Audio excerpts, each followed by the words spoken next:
On today's Locked On Warriors, and welcome to the weekend, everyone. Hope you're having a great Saturday or whenever you're listening to this podcast. But on today's show, Seth Curry, could he be joining the Golden State Warriors? Seems like they could make it happen if they wanted to. Little brothers reunion. Doc Rivers says they should go after him. I'm going to debate that coming up on today's show. You are Locked On Warriors, your daily Golden State Warriors podcast. What are they going to say now? Part of the Locked On Podcast Network, your team every day.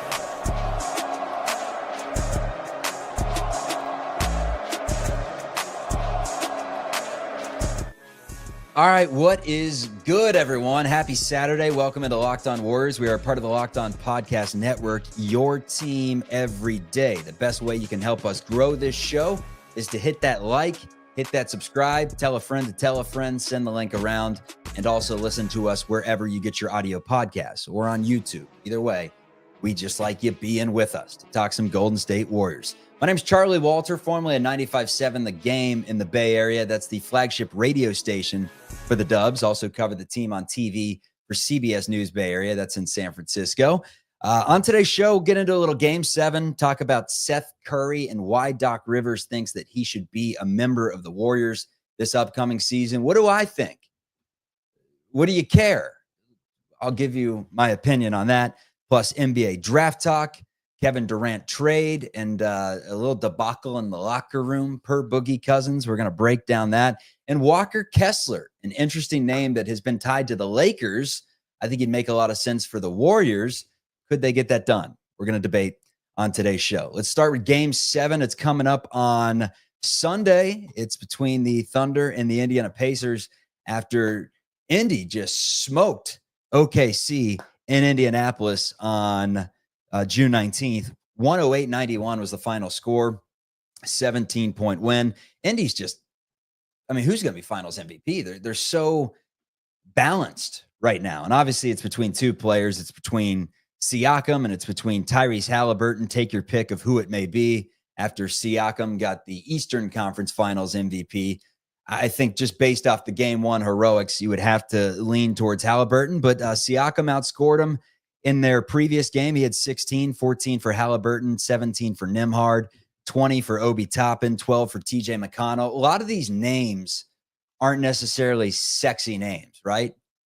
Obi Toppin was before the NBA draft and, back to his Dayton days when he was one of the best players in the game at the college level. But the NBA, hell, I've never even really looked at his stats, but I just know they're pedestrian. 4 points per game, 9 points per game, 7 points per game. That's in New York. They trade him to Indy, and now he's averaging, 10 and 4. But he's the perfect complementary piece, and he goes for 20 in Indy's just dominant win over OKC, where Shea and Jalen Williams were just whatever for OKC in that one. My prediction, I think Indy's going to get it done. I really do. Everyone says OKC's the better team. There's absolutely no chance that Indy gets it done. I think Indy's balanced, just like OKC is, and they're a team of fate. Do you believe in destiny? When you literally, in Game 1 at the Garden, have a moment where Halliburton can throw up the choke symbol with Reggie Miller watching, that's legendary. We want to see that on an ESPN 30 for 30 one day. And the only way to see it is for them to win the NBA championship and be a team that just stuns the world. And they would stun the world, to say the least. Forget the success that they had in the in-season tournament. They did not get off to a great start this year, so much so to the point where Kolsky and I wondered if, Miles Turner could be available at the deadline. And here they are, 48 minutes away from winning the NBA championship. That's all I really got. I'm going to take the Pacers. I think most of Dub Nation's rocking with Indy. I don't see why not. What do you have against the Pacers? Is there a team that Warriors fans could care less about than the Indiana Pacers? Leave it in the comments. If so, leave it in the chat. But I truly don't think that many Warriors fans are going for OKC in this one. But at the same time, who knows? Truly, who knows? All right, Seth Curry. Let's get into him. What do you all think about Steph Curry joining the squad? Because Doc Rivers says he would like it. And obviously, there's a little bias there. Doc Rivers is the father-in-law of Seth, who's married to Doc's daughter. But he said, I don't know if it's possible or not. I don't know if either one of them would actually want it, but I do think, forget that. It has nothing to do with that. It's the way they play. It's the spacing. It's the shooting. He fits perfect. I've said for 2-3 years, whenever you bring it up to the family, they're kind of like, that's not, but I don't think it'd be so sensational. I think it'd be great for him. Seth. Now, here's where it gets kind of interesting to where it could be a pretty easy signing because he is a free agent. Seth made $3.3 million for the Hornets last year. He's younger than Steph at 34 years of age. He's a great shooter. Outstanding. The numbers from Seth last year at 45% from three on volume in 68 games are incredible. But the overall numbers have gone down. He averages just 6.5 points per game. Was injured most of the previous 3 seasons. Only played 8 games, or scratch that, played 8 with Charlotte, played 44 games in 2023, 2024. But his points have really dwindled. You know, when he played for Doc on the Sixers, he was averaging 12, 15, 14 points per game. And it's slowly dwindled 9, 5, 4. All of a sudden, he's at 6 points per game. His defense is not great. He doesn't give you the added size that you need at just 6'1", 185 pounds, and he's a shooting guard. He's not really going to help you at the point guard position. So to me, aside from the story of having the 2 brothers on the squad together, which would be awesome, I think it's kind of a nothing burger in terms of helping you out. But I point to one thing, and it's Pat Spencer's contract, who, you know, I think it's $2.5 million is the number we're looking at. Would the Warriors pay him that, or would they let Spencer walk and test things elsewhere and then maybe get him on the minimum or whatever contract they would potentially get him on? I mean, 3.3 was the number for Seth a season ago. Let's say Pat's 2.5. Would you maybe do that swap and go in with some shooting? Because that's what he gives you. And Doc's not wrong. If it's to work anywhere, it's a couple threes in a Warriors jersey. In the last game that he played of the season on April 11th against Boston, he went 5 of 7 from deep, 6 of 8 shooting. His numbers are just incredible. He'll go 80% from the floor quite often. He was 6 of 7 in a game at Indy on the second. So he could shoot. That's not the issue. He just is not as good of an overall player as he once was, but 84% from the charity stripe, 47% from the floor. And again, did play in 68 games a season ago. So I'm not going to be mad about it if he's the last person off the bench and takes a Pat Spencer role from a season ago. But in terms of actually being an important connective piece to this year's upcoming team, like, this is not 2019 Seth Curry, and it's more of a story than anything. It's a vibes move. And look, they loved vibes last season. They went to Hawaii for some vibes. So maybe you bring in a brother for some vibes this upcoming season, and it can be interesting in that regard. But again, the defense is something that holds me back, and just the fact that he gives you the perimeter shooting. The Warriors have talked about needing some perimeter shooting, but you also need some ball players at this point. And while Steph is the best 3-point shooter of all time, Seth actually led the NBA with his 45% 3-point shooting percentage last year. So, hey, if you get him on the minimum, $2.5 million, it's a swap of Spencer for Seth Curry. You get the vibes to go along with it. I'm not going to be angry about it, but it's not something that really gets me terribly excited. It's just what we have right now in the offseason is not a lot is partaking in terms of news connected to the Golden State Warriors. There is news elsewhere, though. Obviously, the NBA draft just 4 days away on the 25th. The Warriors own a second-round pick, 41st overall. Who will they take? We'll give you some options coming up. Plus, Walker Kessler tied to the Lakers, why I think he'd be a good fit for the Warriors. And Kevin Durant. Trade talks have stalled a little bit, and all of a sudden there's reports of fist fighting in the Suns locker room a season ago. We're getting into all these things coming up on a Saturday edition of Locked On Warriors. And most importantly, he a dog. We need more dogs. There's nothing like stepping into your own outdoor space and feeling like you've escaped to a personal oasis. If you're wanting to update your patio this season, WayFair has made it so easy to turn that into a space that feels like yours, comfortable, stylish, and ready for the summer. Wayfair's got everything you need to enhance your outdoor space: conversation sets, outdoor bars, fire pits, hot tubs, gazebos, and yes, even the perfect string lights to set that vibe.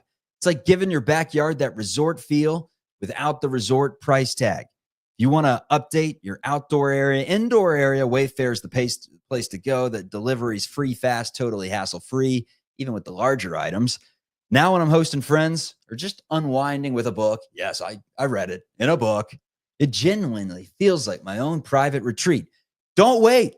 Make your outdoor space your dream oasis today with Wayfair and enjoy it all summer long. Head to wayfair.com right now to shop a huge outdoor selection. That's Wayfair. Spell it with me. WAYFAIR.com. Wayfair.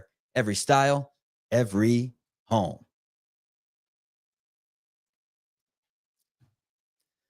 All right, let's get into a little NBA draft talk. As June 25th will be the date where the Warriors will add an addition to their team. Most likely, obviously, they could trade the pick. They did a season ago for Lindy Waters and then got the pick right back and went with Quentin Post, who ended up having a pretty good rookie season and showed that he could score some points in a playoff series. Not bad. Some of the names that I'm hearing that are around 41, assuming the Warriors don't trade up and don't trade that pick, 41 is what we're looking at. Position-wise, leave in the comments who you'd want, like prototype-wise. Are you looking for a combo guard? Are you looking for a Chaz Lanier that can light it up from three? Are you looking for a big that, you know, has tons of potential, but maybe has not tapped into that yet and is a little bit younger? To me, it's just take the best overall player that's available right then and there. I don't want any sort of projections of what he can be and size alone. I think if you're the Warriors, if you've committed to this path of winning right now, you got to grab someone that can help you win right now. It's your cheapest avenue to doing that.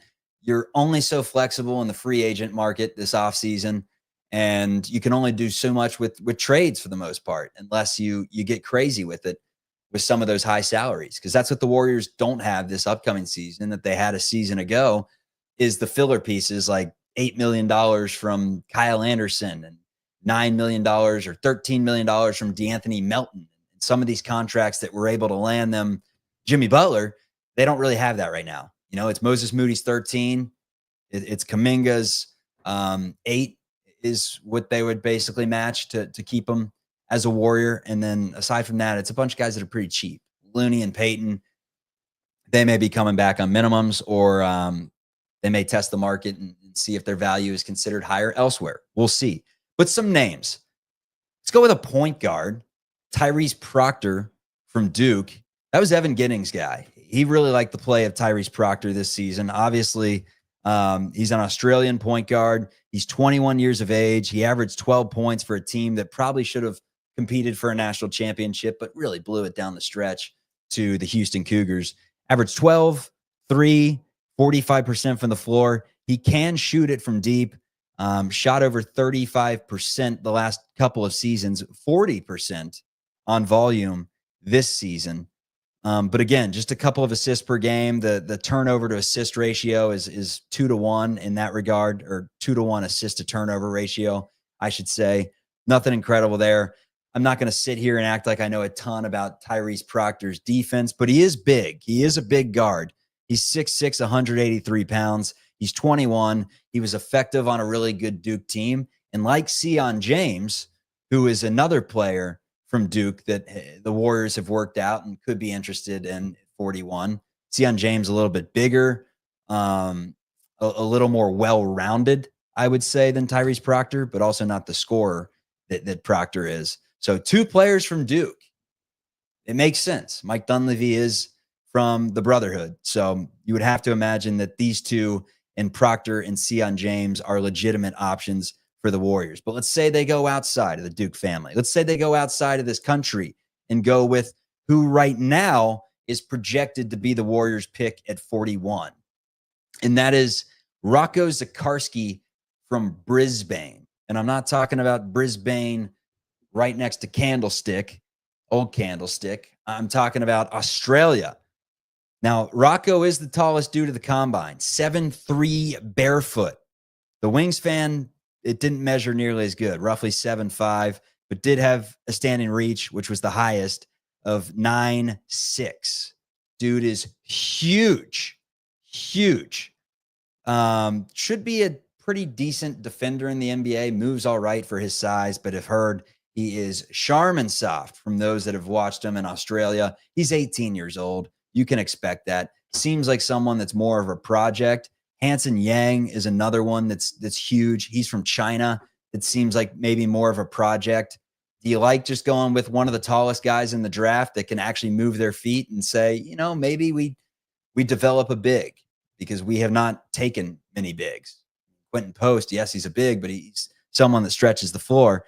Rocco can, based off his tape, he can knock down the occasional three here and there, but that's not necessarily his game. Had a 27-inch standing vertical. Apparently, that's pretty good for someone his size. I don't know. Like I said, will be 19 in his first season. He's a second-round draft and stash kind of guy. The Warriors aren't in any position for a draft and stash kind of guy, which tells me that ESPN and their mock draft, they're not doing their homework, folks. They don't know what the hell they're talking about. This is why you go to Locked On Warriors, because we break it down for you in that sense. So Rocco Zakarski, no thanks. Janai Broom from the Auburn Tigers took him deep into the tournament this season. Final Four, almost took down Florida in that game. Averaged 18, 10, one of the best players in college basketball. Went from, actually a good freshman season where he averaged 13 and 9, but that was at Morehead State. So he was slept on early and just gradually went from 13 to 16 to 14 to 16 to 18 and really had a great career at Auburn. He's one of those players that you look at like a Tyler Hansbrough or a Luke Herringody or a name the collegiate big that was just dominant in college, but you don't see enough of the physical attributes that translate to the NBA for him to be a really high draft pick. And Hansbrough had his days in Indy, and maybe Janai can be a good player. I would not hate the pick, especially considering he's probably ready to step in and at least do something. He's 6'10", 240, and from the three-point line, not a good shooter. 35% a season ago, 2 seasons ago, and just 27% this past season, but he can at least take them. So we will see. Not a good free throw shooter either, which is important to look at from a big. He's not my favorite. As of right now, Sion James is my favorite of the players I've just listed. Eric Dixon from Villanova. He averaged like 24 and 10. He was incredible for the Wildcats. But again, a 25-year-old, an older player that, like I just said, the Hansbrough, the Herringody, the Brooms of the world, the maybe like a Jimmer Fredette. Although Jimmer went pretty high, he was just a bust. Players that were great in college don't always translate to the NBA. Sometimes players that are great in college do translate to the NBA, and they're just slept on. And could Eric Dixon be one of those guys? He can shoot it from three. He can stretch the floor. He's not a great passer, which I think puts him kind of out of the mix for Steve Kerr, but he's supposed to be right there in that 40 to 43 range. Amari Williams from Kentucky. And I used to cover Kentucky. I do not follow them like I did by any means. I know Kobe Brea is another player that could be there if you're looking for a shooter. But Amari Williams and Kentucky really, they had that dominant stretch under Cal where it was just every big that came out minus Scala Bissiere was just a stud, from Karl Anthony Towns. I guess Willie Cauley-Stein wasn't. But just every player that came out of Kentucky was great. Hasn't necessarily been the same in recent years with Stewart and who else? Shibwe, and name the player that's come from Kentucky that just has not been a dog like some of them from back when 5 years ago. But Amari Williams, 7-footer from England, 262, 10 points, 8 rebounds. Had a Kentucky friend hop in the chat of the show. Shout out, you know who you are, that said they should look at Amari Williams. He went from someone that averaged 1 point per game his freshman year in college, 1 point, to a really serviceable 11 and 8.5 kind of guy in the NBA. And that means he developed, and He's at a point where maybe he could step in from the get-go and be a big body that helps you out. So Amari Williams, if he's there, I don't necessarily hate that pick, nor do I hate the pick of Vlad Golden, who we saw take Florida Atlantic to a Final Four, and then a couple seasons later play really well for Michigan. And he's, again, huge. He's Russian. So we got all continents all over the board right now covered in terms of who the Warriors could potentially go with.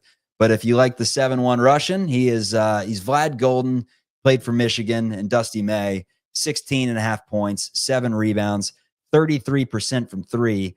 I would imagine that's on just zero volume. He probably took like a few because he was at 0%. He had never made one his first 4 years of college. So unless he had some epiphany, which he didn't. I watched enough Vlad Golden to know he's not a three-point shooter. He's not going to stretch the floor like that, but he could play down low, 16-7. And again, one of those players that was good at the collegiate game. How will he transfer to the NBA? That is the question. All right, let's get into some Kevin Durant talks coming up. His value right now seems to be pretty low. The Warriors don't appear to be interested for once, but you never know. It's a long offseason. Also, fights in the Phoenix Suns locker room. What's going on, fellas? What are we doing?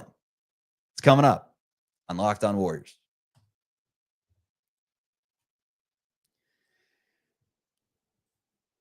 Shopping for a car should be exciting, not exhausting. But between the confusing prices and hidden fees, it can feel overwhelming, and that is why CarGurus is what you should love to use. They help you cut through the noise, and they show you the best deals with full confidence.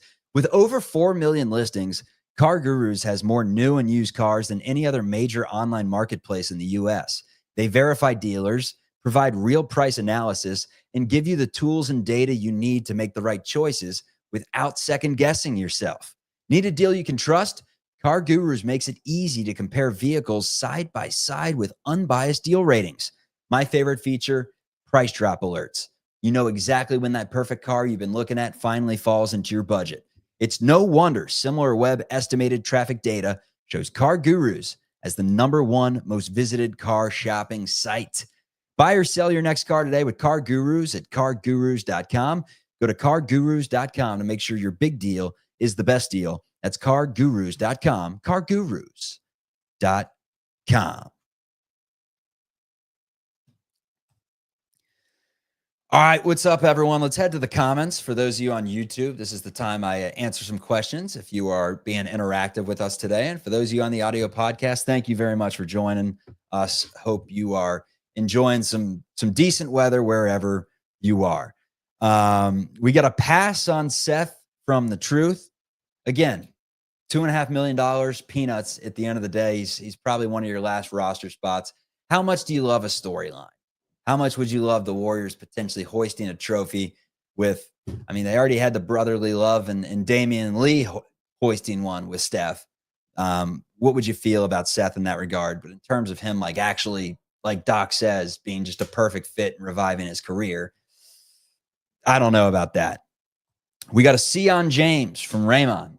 He says Sion James is the player to go with in this situation. Look, I think he may be my top guy too. I think he's someone that could step in and just be like a little bit of glue. Be good defensively, hit open shots when you get it to him. He's a good passer. He's strong.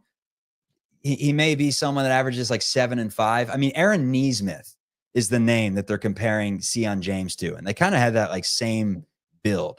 And Aaron Nesmith, I mean, I guess he took a while to where like if Aaron Nesmith is playing like he did as a rookie where he averaged 4 points and 2 rebounds, I don't know how much that helps you.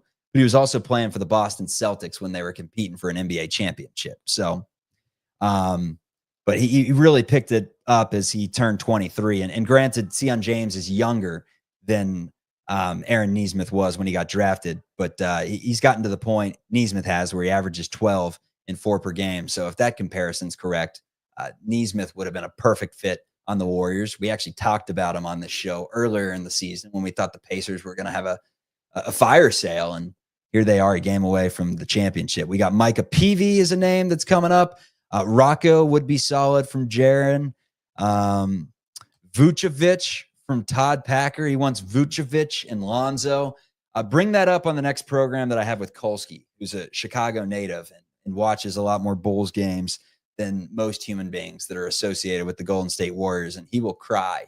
He will shed tears if you say bring Vucevic. And honestly, look, Kolsky and I have our differences on this show, but in terms of like the whole Jimmy Butler thing and certain players that he said no to and yes to or whatever, he's on the money sometimes. He does all right. Mikkel, we don't need Seth. Cam Thomas and a JK trade would be good. Again, Cam Thomas, great isolation player. I don't know if he fits into the system. Raymond says Eric Dixon is Julius Randle, but with less speed and athleticism. Hey, give me Walmart brand, great value brand, Costco brand, Julius Randle on this team, and I'll take that. So, and no, Akibo's saying this feels pre-recorded. It's not pre-recorded. Yes. So anyways, Hanson Yang, the last one from Raymond. Raymond, you just gave me like 5 names all at once. Pick one. I'll go Sion James. Sion James, my final answer. I think he's someone that the Warriors should look into, but we will see. All right, let's start off with the Kevin Durant trade market right now. Apparently, several teams have kind of balked and are not budging on the Durant trade packages. Some of those teams right now that we're looking at, let's start with the Toronto Raptors, who apparently don't want to include Jakob Poeltl into a deal. Jakob Poeltl is going to be the player that potentially doesn't send Durant to the Raptors, and that's all you need to know about a player who's technically a rental in the last year of his contract and is going to be 37 years of age, which is very old in the NBA. But Kevin Durant, you can't deny it. He's still Kevin freaking Durant. Miami's interested in him, but they don't want to include Kel'el Ware in any of their offers, it sounds like. And then the Houston Rockets are a team that makes sense, and the Rockets want Durant. They do. The issue is the Suns don't want what the Rockets are offering, and that is Jalen Green and the 10th pick in this year's draft. That's a pretty fair deal, Phoenix. Grow up, Ishbia. Take the deal. Jalen Green still has some talent and potential. He's young. He's like their Kuminga, essentially, that plays a lot more, obviously. And the 10th pick, like just take it. Go. What are you going to do? The Suns have apparently demanded more. They want Jabari Smith, Tari Eason, or Reed Shepherd, and Houston's saying absolutely not. We're not going to give it to you. So we'll see. The Timberwolves are another team that is supposed to still be in the running for Durant. Sam Amick from The Athletic says that Phoenix is almost trying to nudge Durant to Minnesota because the Suns like that package. So we will see if Minnesota is a team that could get in on the action. I got my father staring at me right now. What's that? We got to go to dinner? Okay, let me finish this podcast, please. Thank you. Step out of the way. My father's in town. I will be a few more minutes. It's a live podcast, Dad. Yeah, no, you're good. Yes, Bob says hi to everyone that's on the stream today. And yes, we are going to dinner. Suggestions in the comments. If you're feeling Thai, if you're feeling burgers, if you're feeling chicken, I'm not picky. The only thing I won't eat is apples. If an apple touches my salad, I like my fruit in protective casings. Oranges, bananas, apples. I guess it's technically a protective casing, but no. All right, so that does it for the Kevin Durant talk. Last thing I want to get into real quick, a couple things. Walker Kessler, Lakers are interested in him.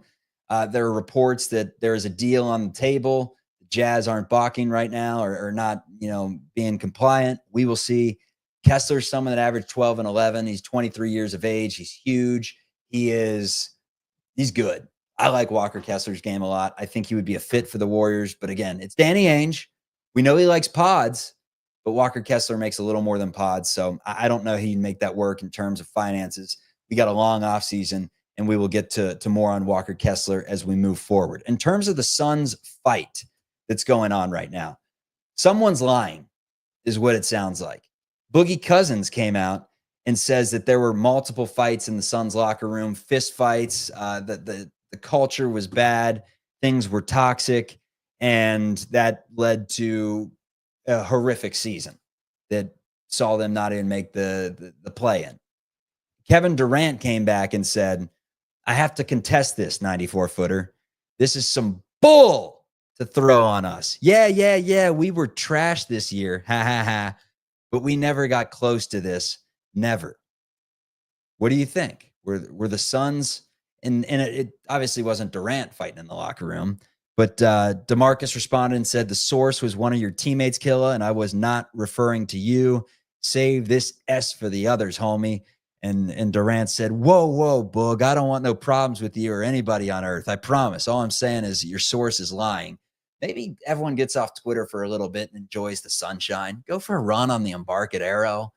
I mean, hop on a ferry, hug a stranger, go shopping. I don't fricking know, but get off Twitter. Anyways, he said right now in terms of who got clocked in the face and who didn't. So anyways, dinner time for me. Appreciate you, everyone. Locked on Warriors, a little Saturday edition. We will talk to you when the week starts. NBA draft on the 25th. It's getting close. Let me know in the comments if any of those names were not a name that should be in contention. Or I guess the better thing to say would be I missed out on who should be in that mix. And it wasn't one of those players. So enjoy the weekend, everyone. Best from me to yours. Be well. See ya. Locked on Warriors. We're part of the Locked On Podcast Network, your team every day.